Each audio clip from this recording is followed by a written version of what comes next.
Hey everyone, welcome back to Corporate Decoder. Today we're diving into First Busey Corporation's proxy statement. Think of it as a sneak peek into what the company's board and big shareholders want to do. Get ready, it might have some juicy details about pay and power. First Busey is holding its annual meeting on May 29th. This is where shareholders get to vote on important stuff like who gets to be on the board of directors and how much the top executives get paid. This year's meeting is virtual, so everyone can attend online. One of the main things to vote on is electing the board of directors. There are 13 people nominated, and if they get enough votes, they'll be in charge until the next annual meeting. Another vote is on something called Say on Pay. This is where shareholders get to give their opinion on how much the top executives are getting paid. It's not a binding vote, so the board doesn't have to listen, but they usually do pay attention. Finally, shareholders get to vote on whether they approve of the company's choice of accounting firm, RSM US LLP. This firm is responsible for making sure First Busey's financial statements are accurate. If you owned First Busey stock on April 1st, you're eligible to vote. The company had almost 90 million shares outstanding then. There's a big event mentioned in the proxy statement, a merger with CrossFirst Bankshares Inc. This deal went through on March 1st. Basically, if you owned CrossFirst stock, you got a little less than 7/10 of a share of First Busey stock for each of your old shares. Let's get back to electing directors. The board wants these 13 people in charge for the next year, made up of people from both First Busey and CrossFirst. The proxy statement gives some background on each nominee. For example, there's Van Dukeman, the current chairman and CEO, who's been with First Busey for a long time, and Michael Maddox, who was the CEO of CrossFirst and is now vice chairman and president of First Busey. Interestingly, Rodney Brenneman was appointed lead independent director. The board considers most of the directors to be independent, meaning they don't have close ties to the company's management except for guys like Dukeman and Maddox. It also tells what qualifies each person to be on the board. For example, Michael Cassens is considered qualified because of his computer science background. The proxy statement also lists the executive officers, the people who run the company day to day.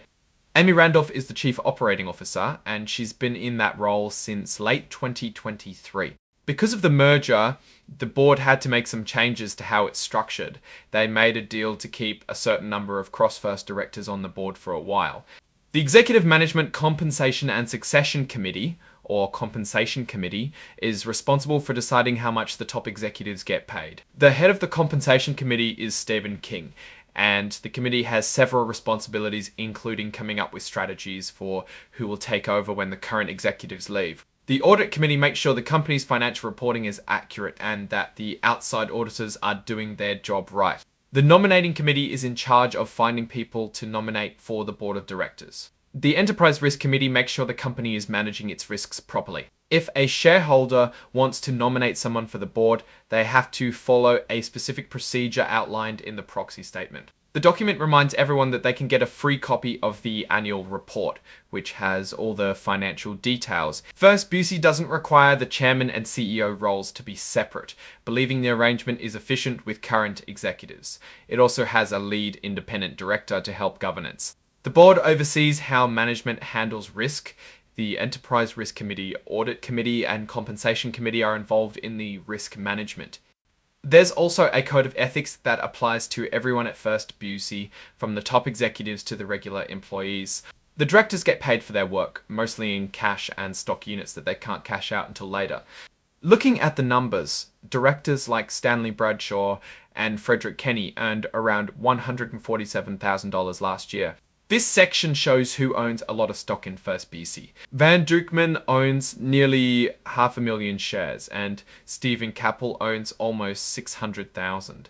BlackRock Inc. is also a major shareholder with over 4.6 million shares. Here the company explains how it decides how much to pay its top executives. First Busey's net income was $113.07 million last year. That's about $1.98 per share. They also made an acquisition of Merchants and Manufacturers Bank Corporation.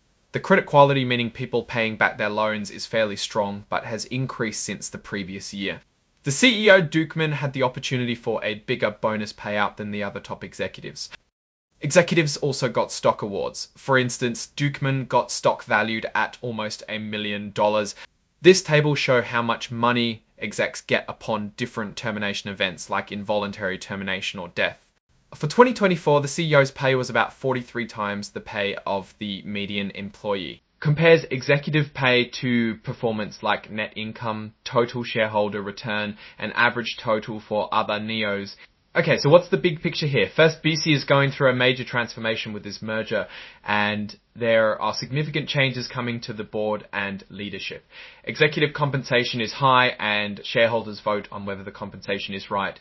From these numbers, it seems like they want to be conservative with their performance and incentives, though perhaps the median employee can disagree considering their salary.